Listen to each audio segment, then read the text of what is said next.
ದೃಢೀಕರಣಗಳು ಅಥವಾ ಅಫರ್ಮೇಷನ್ಸ್ ಇಂದಿನ ಕ್ಷಣದಲ್ಲಿ ನೆಲೆಸಿರುವಂತಹ ಪಾಸಿಟಿವ್ ಸ್ಟೇಟ್ಮೆಂಟ್ಸ್, ಇವುಗಳನ್ನ ನಾವು ಯೂಸ್ ಮಾಡಿಕೊಂಡು ನಮ್ಮ ರಿಯಾಲಿಟಿನ ನಾವು ಹೇಗೆ ಬೇಕಾದರೂ ಶೇಪ್ ಮಾಡ್ಬೋದು.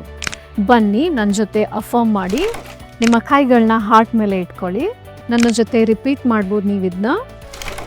ನಾನು ನನ್ನ ಕಲಿಕೆಯಲ್ಲಿ ಸಂಪೂರ್ಣ ವಿಶ್ವಾಸ ಹೊಂದಿದ್ದೇನೆ. ನಾನು ನನ್ನ ಕಲಿಕೆಯಲ್ಲಿ ಸಂಪೂರ್ಣ ವಿಶ್ವಾಸ ಹೊಂದಿದ್ದೇನೆ.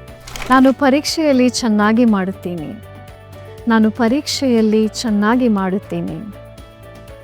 ನಾನು ಕಾಮ್ ಹಾಗೂ ಫೋಕಸ್ಡ್ ಆಗಿದ್ದೇನೆ. ನಾನು ಕಾಮ್ ಹಾಗೂ ಫೋಕಸ್ಡ್ ಆಗಿದ್ದೀನಿ.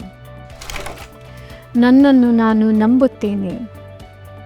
ನನ್ನನ್ನು ನಾನು ನಂಬುತ್ತೇನೆ. ಈ ಥರ ಯಾವುದೇ ಅಫರ್ಮೇಷನ್ಸ್ ಬೇಕಿದ್ರೂ ನೀವು ದಿನಾಗಲೂ ಹೇಳಿಕೊಂಡು ಪರೀಕ್ಷೆಗೆ ಕಾನ್ಫಿಡೆಂಟ್ ಆಗಿ ಅಪಿಯರ್ ಆಗಿ.